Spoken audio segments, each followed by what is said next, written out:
They came without warning. Russian long-range bombers, possibly Tu-95s escorted by fighters, cruised dangerously close to Alaska's airspace recently. Not a single shot was fired. No alarms for the public. But behind NORAD's calm press statement hides a deeper concern. This wasn't an isolated flight. It's part of a pattern, deliberate, calculated, and growing. And here's the real kicker. The U.S. military's eyes are now pulled eastward toward the Middle East, which raises a question no one's asking. Who's really watching the Arctic right now? Every few months, Russia sends its warplanes near North American territory.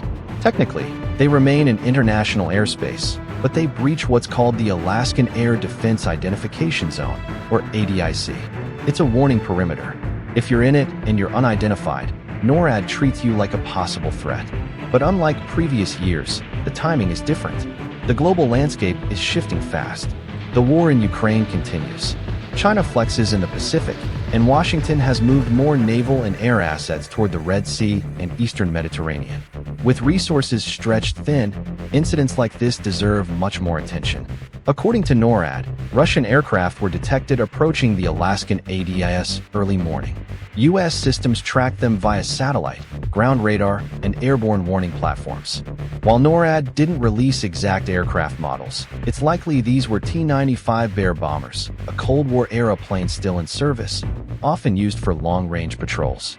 In some previous flybys, they've been accompanied by Su-35 fighters or refueled mid-air with ISIL 78 tankers. No U.S. or Canadian airspace was violated. Still, F-22 Raptors were likely scrambled from Joint Base Elmendorf-Richardson, supported by KC-135 Strato tankers and E-3 Century AWACS aircraft. Standard protocol, calm professionalism. But make no mistake, this is a test, a rehearsal, and it's happening more frequently. To understand these flights, you need to understand Russian strategy. These aren't just patrols. They're geopolitical messages. Moscow wants the world to know it can reach North America, and it wants to see how the U.S. responds. Russia has spent the last decade militarizing the Arctic. They've reopened Soviet-era air bases, deployed S-400 missile systems along the northern coast, and launched new ice-capable submarines into polar waters. In Putin's worldview, the Arctic is a strategic crown jewel. As sea ice melts, new shipping routes and energy reserves become accessible. Whoever controls this region controls future power. So when Russian bombers fly near Alaska, they're doing more than training. They're reminding America that Russia is still a global force. Alaska isn't just a remote corner of the United States.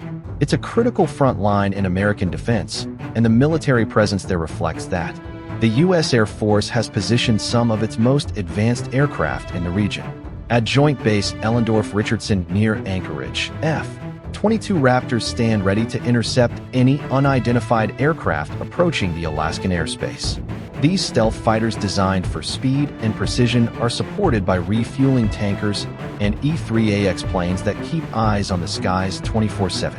Further north at Eelson Air Force Base near Fairbanks, F-35 stealth fighters from the 354th Fighter Wing add even more firepower and flexibility to the region's defensive capabilities.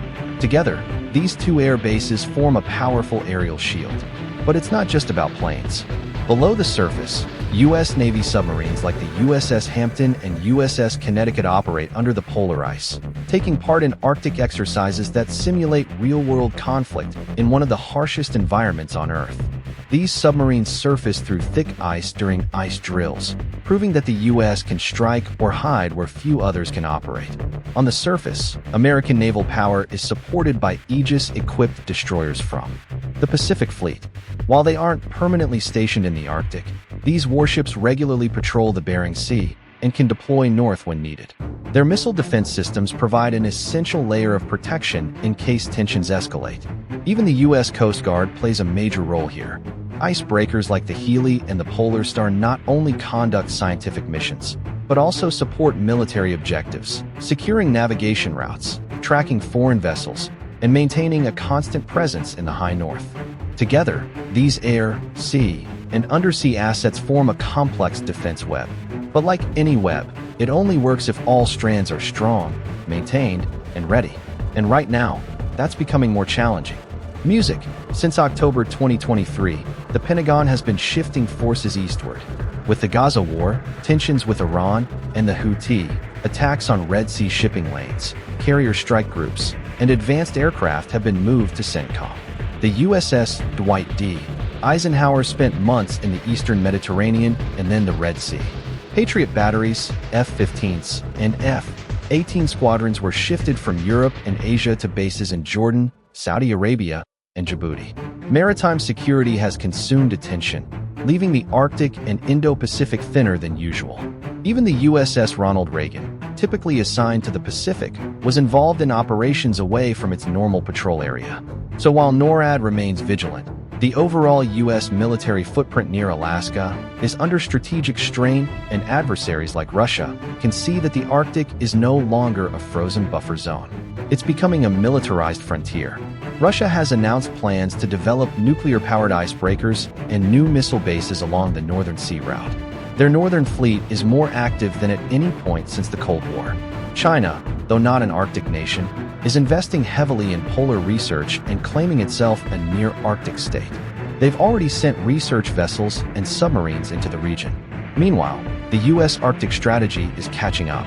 A new Arctic security initiative was announced to modernize early warning systems, invest in ice-hardened infrastructure, and deploy new undersea sensors. But construction takes time, strategy takes money, and presence takes ships. That's why every flyby matters. It's not about the planes. It's about posture. It's about readiness. And right now, America is playing global whack-a-mole, shifting forces from one crisis to the next. When a Russian bomber flies 40 mi off the Alaskan coast, it isn't just passing by. It's sending a signal. We're here. We're watching. We know where your gaps are. These flights are rehearsals for real-world conflict. They're testing not just radar systems, but political will. They're learning where U.S. fighters scramble from, how long it takes, and what patterns emerge. The question is, how long until one of these flights doesn't stay in international airspace?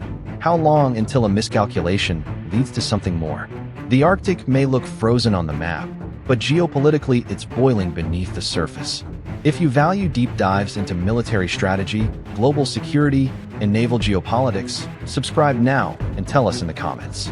Is the Arctic becoming the next front in great power competition, or are we already too late to stop it?